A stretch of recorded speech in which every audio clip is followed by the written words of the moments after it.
عبداللہ بن عمر رضی اللہ عنہما سے روایت ہے کہ نبی اکرم صلی اللہ علیہ وسلم نے فرمایا، نماز بغیر وضو کے قبول نہیں کی جاتی اور نہ صدقہ حرام مال سے قبول کیا جاتا ہے۔ جامع ترمذی حدیث نمبر 1۔ یہ حدیث صحیح ہے۔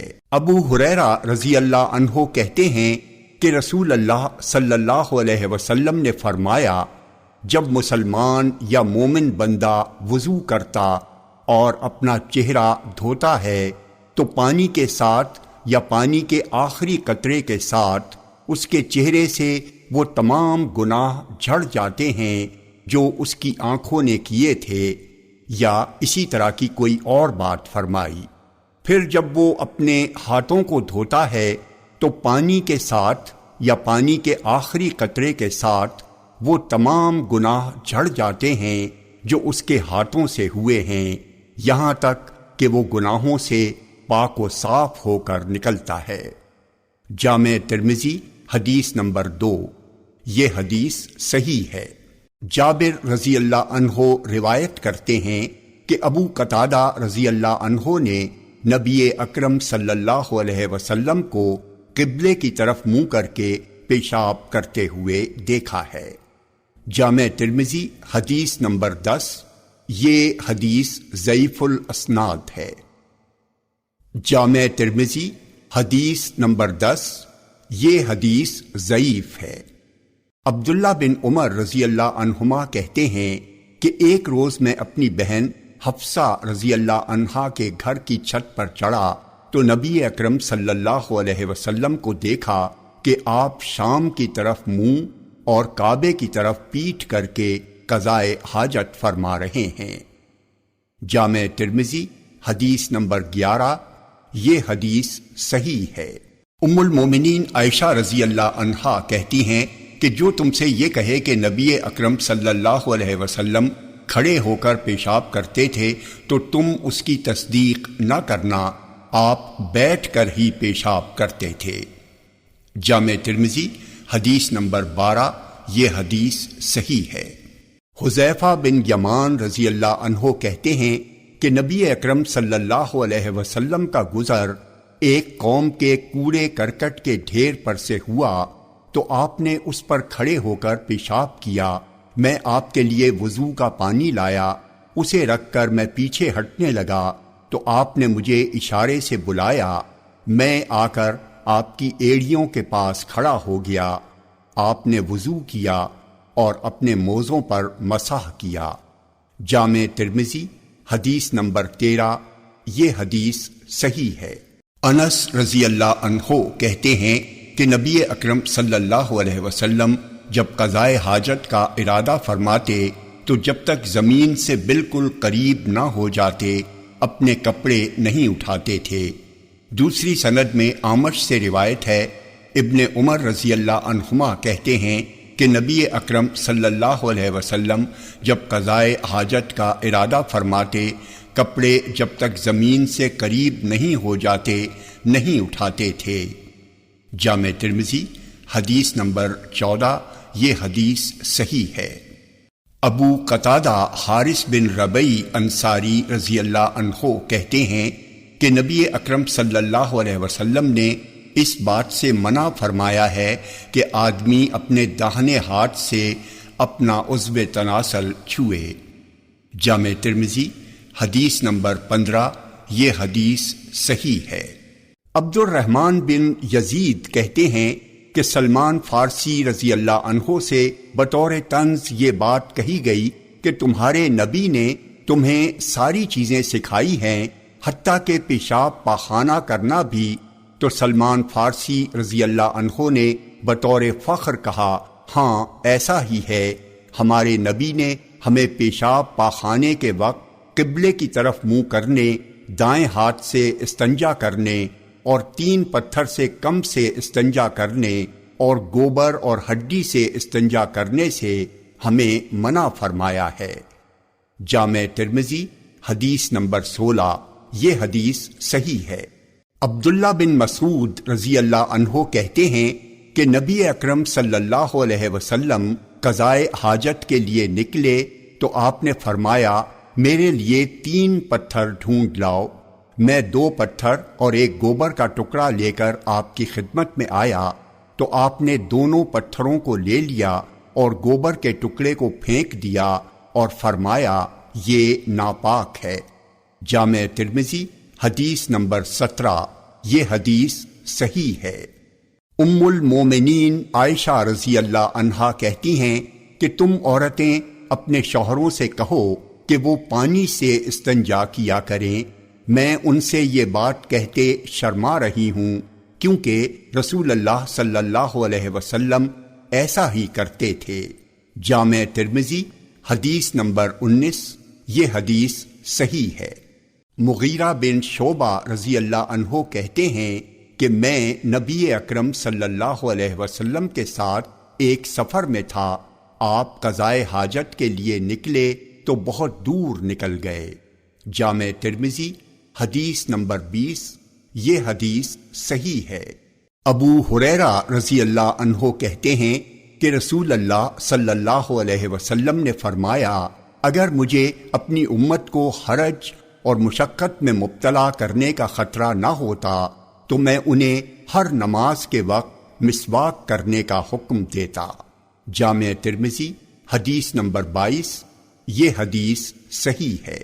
زید بن خالد جوہنی رضی اللہ عنہ کہتے ہیں کہ میں نے رسول اللہ صلی اللہ علیہ وسلم کو یہ فرماتے ہوئے سنا ہے اگر مجھے اپنی امت کو حرج و مشقت میں مبتلا کرنے کا خطرہ نہ ہوتا تو میں انہیں ہر صلاۃ کے وقت وجوباً مسواک کرنے کا حکم دیتا، نیز میں عشاء کو تہائی رات تک مؤخر کرتا۔ جامع ترمذی حدیث نمبر 23۔ یہ حدیث صحیح ہے۔ ابو ہریرہ رضی اللہ عنہ سے روایت ہے کہ نبی اکرم صلی اللہ علیہ وسلم نے فرمایا جب تم میں سے کوئی رات کو نیند سے اٹھے تو اپنا ہاتھ برتن میں نہ ڈالے جب تک کہ اس پر 2 یا 3 بار پانی نہ ڈال لے، کیونکہ وہ نہیں جانتا کہ اس کا ہاتھ رات میں کہاں کہاں رہا ہے۔ جامع ترمذی حدیث نمبر 24۔ یہ حدیث صحیح ہے۔ سعید بن زید رضی اللہ عنہ کہتے ہیں کہ میں نے رسول اللہ صلی اللہ علیہ وسلم کو فرماتے سنا جو بسم اللہ کر کے وضو شروع نہ کرے اس کا وضو نہیں ہوتا۔ جامع ترمذی حدیث نمبر 25۔ یہ حدیث صحیح ہے۔ اس سند سے بھی رسول اللہ صلی اللہ علیہ وسلم نے فرمایا جب تم وضو کرو تو ناک جھاڑو اور جب ڈھیلے سے استنجا کرو تو طاق ڈھیلے لو۔ جامع ترمذی حدیث نمبر 27۔ یہ حدیث صحیح ہے۔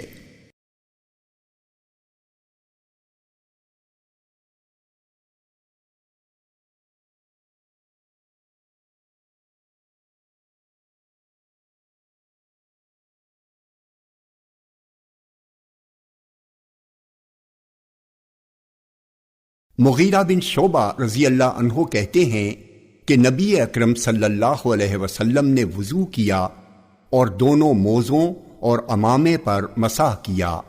محمد بن بشار نے ایک دوسری جگہ اس حدیث میں یہ ذکر کیا ہے کہ آپ نے اپنی پیشانی اور اپنے امامے پر مسح کیا۔ جامع ترمذی حدیث نمبر 100۔ یہ حدیث صحیح ہے۔ بلال رضی اللہ عنہ کہتے ہیں کہ نبی اکرم صلی اللہ علیہ وسلم نے دونوں موزوں پر اور امامے پر مسح کیا۔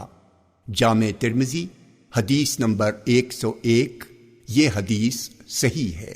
ام المومنین میمونہ رضی اللہ عنہا کہتی ہیں کہ میں نے نبی اکرم صلی اللہ علیہ وسلم کے لیے نہانے کا پانی رکھا، آپ نے غسل جنابت کیا تو برتن کو اپنے بائیں ہاتھ سے دائیں ہاتھ پر جھکایا اور اپنے پونچے دھوئے، پھر اپنا ہاتھ برتن میں ڈالا اور شرمگاہ پر پانی بہایا، پھر اپنا ہاتھ دیوار یا زمین پر رگڑا، پھر کلی کی اور ناک میں پانی ڈالا اور اپنا چہرہ دھویا اور اپنے دونوں ہاتھ دھوئے پھر 3 مرتبہ سر پر پانی بہایا، پھر پورے جسم پر پانی بہایا، پھر وہاں سے پرے ہٹ کر اپنے پاؤں دھوئے۔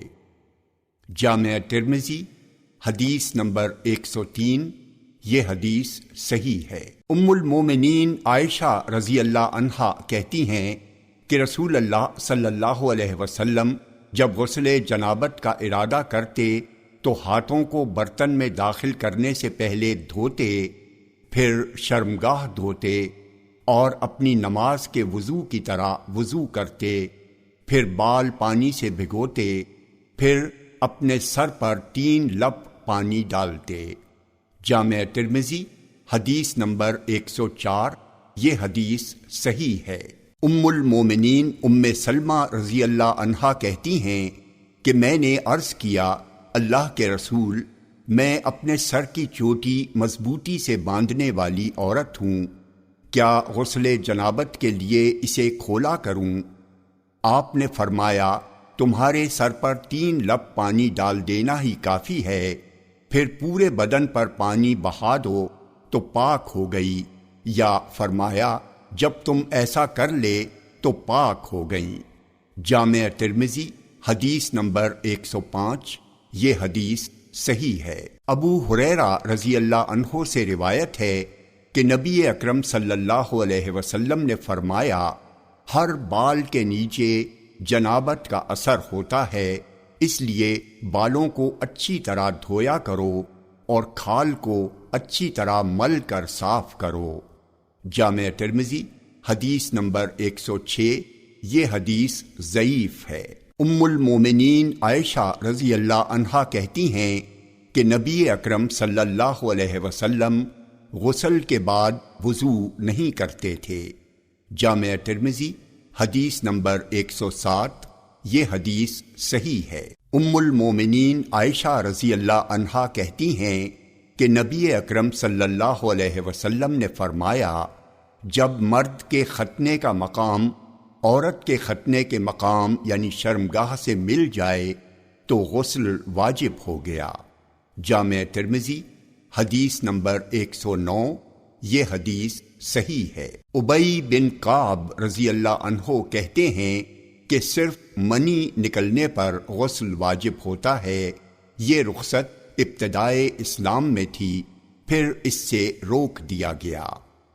جامع ترمذی حدیث نمبر 110۔ یہ حدیث صحیح ہے۔ اس سند سے بھی زہری سے اسی جیسی حدیث مروی ہے۔ جامع ترمذی حدیث نمبر 111۔ یہ حدیث صحیح ہے۔ عبداللہ بن عباس رضی اللہ عنہما کہتے ہیں کہ منی نکلنے سے ہی غسل واجب ہوتا ہے کا تعلق احتلام سے ہے۔ جامع ترمذی حدیث نمبر 112۔ یہ حدیث ضعیف ہے۔ ام المومنین عائشہ رضی اللہ عنہا کہتی ہیں کہ رسول اللہ صلی اللہ علیہ وسلم سے اس شخص کے بارے میں پوچھا گیا جو تری دیکھے لیکن اسے احتلام یاد نہ آئے۔ آپ نے فرمایا وہ غسل کرے، اور اس شخص کے بارے میں پوچھا گیا جسے یہ یاد ہو کہ اسے احتلام ہوا ہے لیکن وہ تری نہ پائے، تو آپ نے فرمایا اس پر غسل نہیں۔ ام سلمہ نے عرض کیا، اللہ کے رسول، کیا عورت پر بھی جو ایسا دیکھے غسل ہے؟ آپ نے فرمایا، عورتیں بھی شرعی احکام میں مردوں ہی کی طرح ہیں۔ جامع ترمذی حدیث نمبر 113۔ یہ حدیث صحیح ہے۔ علی رضی اللہ عنہ کہتے ہیں کہ میں نے نبی اکرم صلی اللہ علیہ وسلم سے مزی کے بارے میں پوچھا تو آپ نے فرمایا مزی سے وضو ہے اور منی سے غسل۔ جامع ترمذی حدیث نمبر 114۔ یہ حدیث صحیح ہے۔ سہل بن حنیف رضی اللہ عنہ کہتے ہیں کہ مجھے مزی کی وجہ سے پریشانی اور تکلیف سے دوچار ہونا پڑتا تھا، میں اس کی وجہ سے کثرت سے غسل کیا کرتا تھا۔ میں نے اس کا ذکر رسول اللہ صلی اللہ علیہ وسلم سے کیا اور اس سلسلے میں پوچھا تو آپ نے فرمایا اس کے لیے تمہیں وضو کافی ہے، میں نے عرض کیا اللہ کے رسول اگر وہ کپڑے میں لگ جائے تو کیا کروں؟ آپ نے فرمایا تو ایک چلو پانی لے اور اسے کپڑے پر جہاں جہاں دیکھے کہ وہ لگی ہے چھڑک لے، یہ تمہارے لیے کافی ہوگا۔ جامع ترمذی حدیث نمبر 115۔ یہ حدیث حسن ہے۔ حمام بن حارث کہتے ہیں کہ ام المومنین عائشہ رضی اللہ عنہا کے یہاں ایک مہمان آیا تو انہوں نے اسے اوڑھنے کے لیے ایک زرد چادر دینے کا حکم دیا۔ وہ اس میں سویا تو اسے احتلام ہو گیا۔ ایسے ہی بھیجنے میں کہ اس میں احتلام کا اثر ہے اسے شرم محسوس ہوئی، چنانچہ اس نے اسے پانی سے دھو کر بھیجا تو عائشہ رضی اللہ عنہا نے کہا اس نے ہمارا کپڑا کیوں خراب کر دیا؟ اسے اپنی انگلیوں سے کھرچ دیتا، بس اتنا کافی تھا۔ بسا اوقات میں اپنی انگلیوں سے رسول اللہ صلی اللہ علیہ وسلم کے کپڑے سے اسے کھرچ دیتی تھی۔ جامع ترمذی حدیث نمبر 116۔ یہ حدیث صحیح ہے۔ ام المومنین عائشہ رضی اللہ عنہا کہتی ہیں کہ انہوں نے رسول اللہ صلی اللہ علیہ وسلم کے کپڑے سے منی دھوئی۔ جامع ترمذی حدیث نمبر 117۔ یہ حدیث صحیح ہے۔ ام المومنین عائشہ رضی اللہ عنہا کہتی ہیں کہ رسول اللہ صلی اللہ علیہ وسلم سوتے اور پانی کو ہاتھ نہ لگاتے اور آپ جنبی ہوتے۔ جامع ترمذی حدیث نمبر 118۔ یہ حدیث صحیح ہے۔ اس سند سے بھی ابو اسحاق سے اسی طرح مروی ہے۔ جامع ترمذی حدیث نمبر 119۔ یہ حدیث صحیح ہے۔ عمر رضی اللہ عنہ کہتے ہیں کہ انہوں نے نبی اکرم صلی اللہ علیہ وسلم سے سوال کیا کیا ہم میں سے کوئی جنابت کی حالت میں سو سکتا ہے؟ آپ نے فرمایا ہاں جب وہ وضو کر لے۔ جامع ترمذی حدیث نمبر 120۔ یہ حدیث صحیح ہے۔ ابو ہریرہ رضی اللہ عنہ کہتے ہیں کہ نبی اکرم صلی اللہ علیہ وسلم ان سے ملے اور وہ جنبی تھے۔ وہ کہتے ہیں تو میں آنکھ بچا کر نکل گیا اور جا کر میں نے غسل کیا، پھر خدمت میں آیا تو آپ نے پوچھا تم کہاں تھے یا کہاں چلے گئے تھے؟ راوی کو شک ہے۔ میں نے عرض کیا میں جنبی تھا۔ آپ نے فرمایا مسلمان کبھی نجس نہیں ہوتا۔ جامع ترمذی حدیث نمبر 121۔ یہ حدیث صحیح ہے۔ ام سلمہ رضی اللہ عنہا کہتی ہیں کہ ام سلیم بن ملحان نبی اکرم صلی اللہ علیہ وسلم کے پاس آئیں اور کہنے لگیں اللہ کے رسول، اللہ حق سے نہیں شرماتا، کیا عورت پر بھی غسل ہے جب وہ خواب میں وہی چیز دیکھے جو مرد دیکھتا ہے؟ آپ نے فرمایا ہاں جب وہ منی دیکھے تو غسل کرے۔ ام سلمہ کہتی ہیں میں نے ام سلیم سے کہا ام سلیم آپ نے تو عورتوں کو رسوا کر دیا۔ جامع ترمذی حدیث نمبر 122۔ یہ حدیث صحیح ہے۔ ام المومنین عائشہ رضی اللہ عنہا کہتی ہیں کہ بسا اوقات نبی اکرم صلی اللہ علیہ وسلم جنابت کا غسل فرماتے، پھر آ کر مجھ سے گرمی حاصل کرتے تو میں آپ کو چمٹا لیتی اور میں بغیر غسل کے ہوتی تھی۔ جامع ترمذی حدیث نمبر 123۔ یہ حدیث ضعیف ہے۔ ابو ذر رضی اللہ عنہ کہتے ہیں کہ رسول اللہ صلی اللہ علیہ وسلم نے فرمایا پاک مٹی مسلمان کو پاک کرنے والی ہے گرچہ وہ 10 سال تک پانی نہ پائے، پھر جب وہ پانی پا لے تو اسے اپنی کھال یعنی جسم پر بہائے، یہی اس کے لیے بہتر ہے۔ محمود بن غیلان نے اپنی روایت میں یوں کہا ہے پاک مٹی مسلمان کا وضو ہے۔ جامع ترمذی حدیث نمبر 124۔ یہ حدیث صحیح ہے۔ ام المومنین عائشہ رضی اللہ عنہا کہتی ہیں کہ فاطمہ بنت ابی حبیش رضی اللہ عنہا نے نبی اکرم صلی اللہ علیہ وسلم کے پاس آ کر کہا، اللہ کے رسول، میں ایسی عورت ہوں کہ مجھے استحاضہ کا خون آتا ہے تو میں پاک ہی نہیں رہ پاتی، کیا میں نماز چھوڑ دوں؟ آپ نے فرمایا، نہیں، یہ تو ایک رگ ہے، حیض نہیں ہے۔ جب حیض آئے تو نماز چھوڑ دو، اور جب وہ چلا جائے یعنی حیض کے دن پورے ہو جائیں تو خون دھو کر غسل کر کے نماز پڑھو۔ جامع ترمذی حدیث نمبر 125۔ یہ حدیث صحیح ہے۔ عدی کے دادا عبید بن عازب رضی اللہ عنہ سے روایت ہے کہ نبی اکرم صلی اللہ علیہ وسلم نے مستحاضہ کے سلسلے میں فرمایا، وہ ان دنوں میں جن میں اسے حیض آتا ہو نماز چھوڑے رہے، پھر وہ غسل کرے اور استحاضہ کا خون آنے پر ہر نماز کے لیے وضو کرے، روزہ رکھے اور نماز پڑھے۔ جامع ترمذی حدیث نمبر 126۔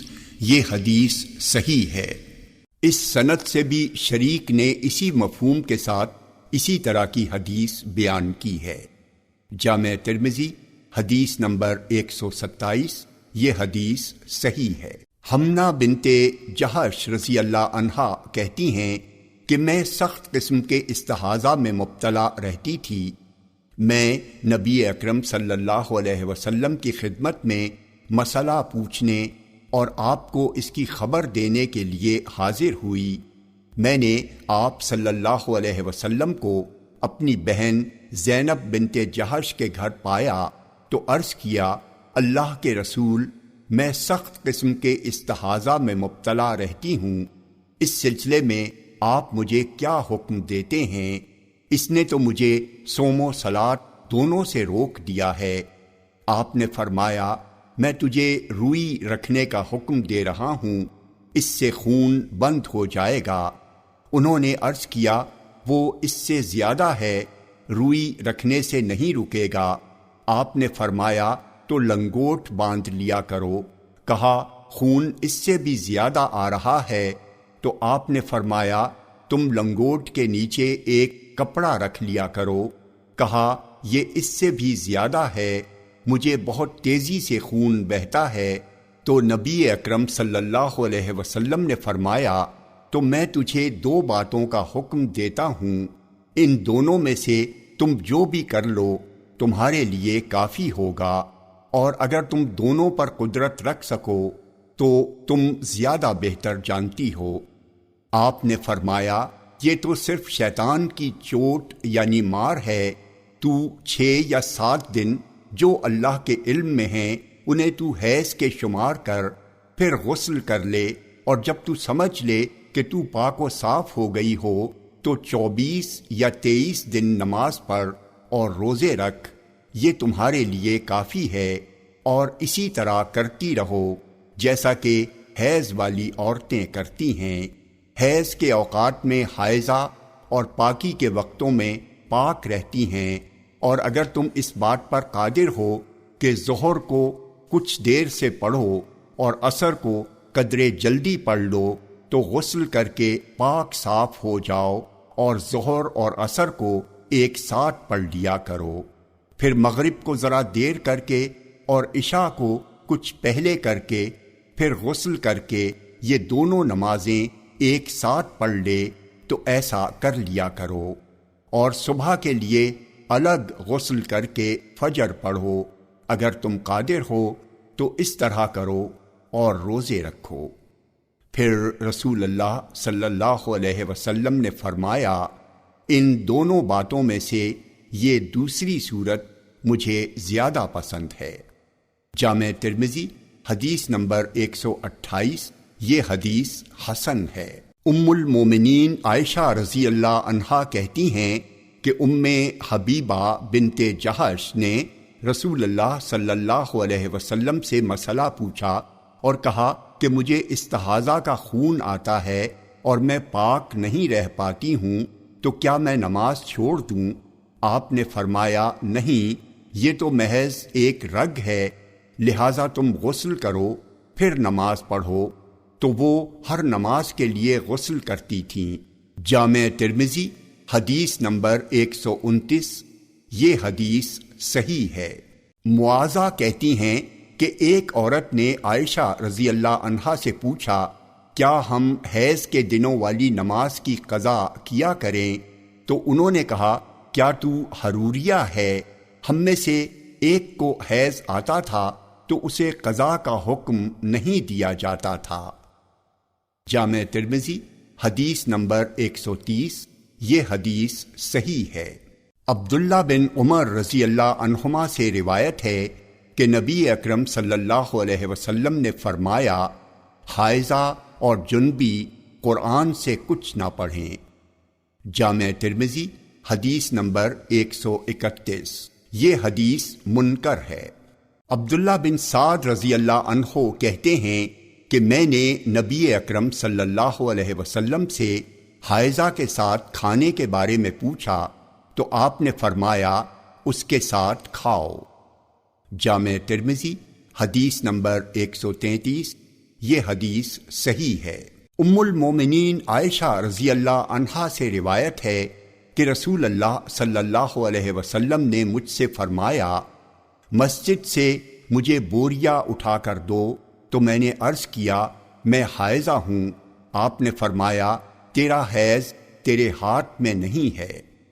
جامع ترمذی حدیث نمبر 134، یہ حدیث صحیح ہے۔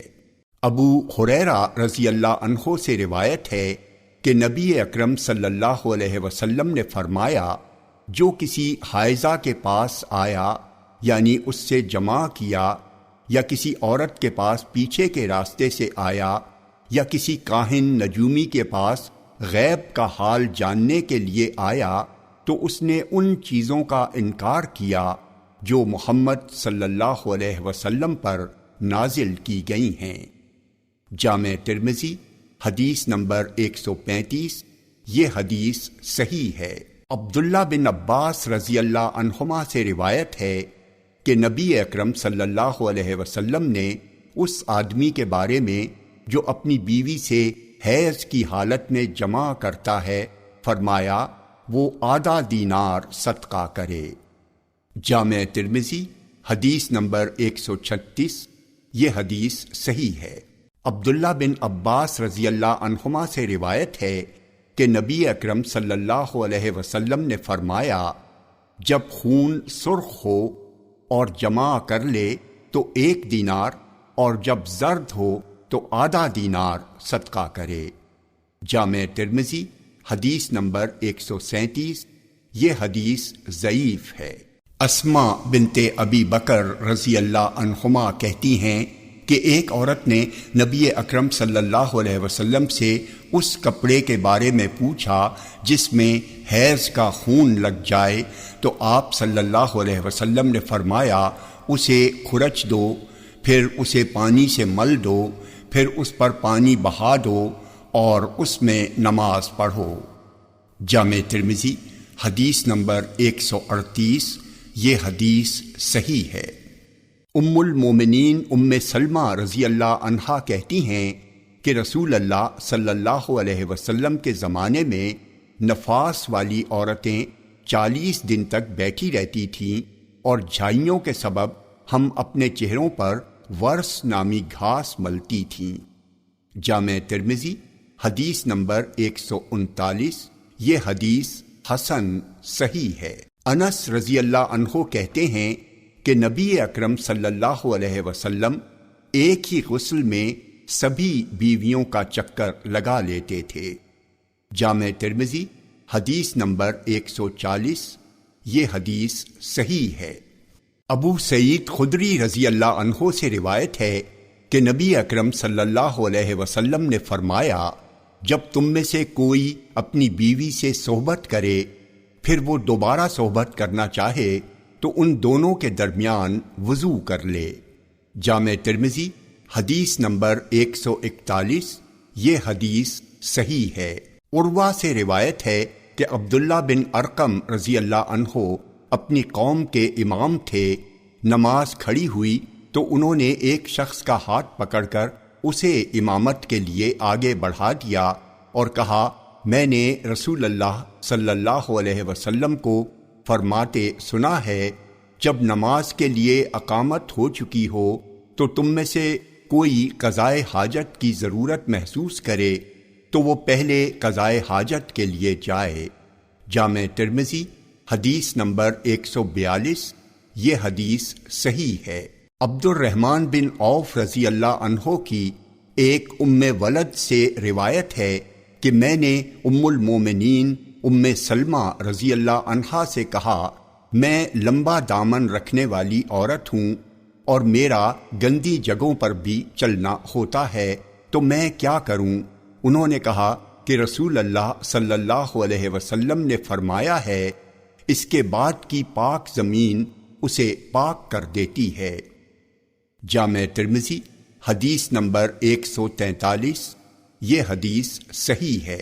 اکرمہ کہتے ہیں کہ عبداللہ بن عباس رضی اللہ عنہما سے تیمم کے بارے میں پوچھا گیا تو انہوں نے کہا، اللہ تعالیٰ نے اپنی کتاب میں جس وقت وضو کا ذکر کیا تو فرمایا اپنے چہرے کو اور اپنے ہاتھوں کو کہنیوں تک دھو، اور تیمم کے بارے میں فرمایا اپنے چہروں اور ہاتھوں پر مسح کرو، اور فرمایا چوری کرنے والے مرد عورت کی سزا یہ ہے کہ ان کے ہاتھ کاٹ دو۔ تو ہاتھ کاٹنے کے سلسلے میں سنت یہ تھی کہ پہنچے تک ہتھیلی کاٹی جاتی، لہذا تیمم صرف چہرے اور ہتھیلیوں ہی تک ہوگا۔ جامع ترمذی حدیث نمبر 145۔ یہ حدیث ضعیف ہے۔ علی رضی اللہ عنہ کہتے ہیں کہ رسول اللہ صلی اللہ علیہ وسلم ہمیں قرآن پڑھاتے تھے، خواہ کوئی بھی حالت ہو، جب تک کہ آپ جنبی نہ ہوتے۔ جامع ترمذی حدیث نمبر 146۔ یہ حدیث ضعیف ہے۔ ابو ہریرہ رضی اللہ عنہ کہتے ہیں کہ ایک اعرابی مسجد میں داخل ہوا، نبی اکرم صلی اللہ علیہ وسلم بیٹھے ہوئے تھے، اس نے نماز پڑھی، جب نماز پڑھ چکا تو کہا، اے اللہ تو مجھ پر اور محمد پر رحم فرما اور ہمارے ساتھ کسی اور پر رحم مت فرما۔ نبی اکرم صلی اللہ علیہ وسلم نے اس کی طرف متوجہ ہو کر فرمایا، تم نے ایک کشادہ چیز یعنی رحمت الہی کو تنگ کر دیا۔ پھر ابھی تھوڑی ہی دیر ہوئی تھی کہ وہ مسجد میں جا کر پیشاب کرنے لگا، لوگ تیزی سے اس کی طرف بڑھے تو نبی اکرم صلی اللہ علیہ وسلم نے فرمایا، اس پر ایک ڈول پانی بہا دو۔ پھر آپ نے فرمایا، تم تو آسانی کرنے والے بنا کر بھیجے گئے ہو، نہ کہ سختی کرنے والے۔ جامع ترمذی حدیث نمبر 147۔ یہ حدیث صحیح ہے۔ اس سند سے انس بن مالک سے بھی اسی طرح کی حدیث مروی ہے۔ جامع ترمذی حدیث نمبر 148۔ یہ حدیث صحیح ہے۔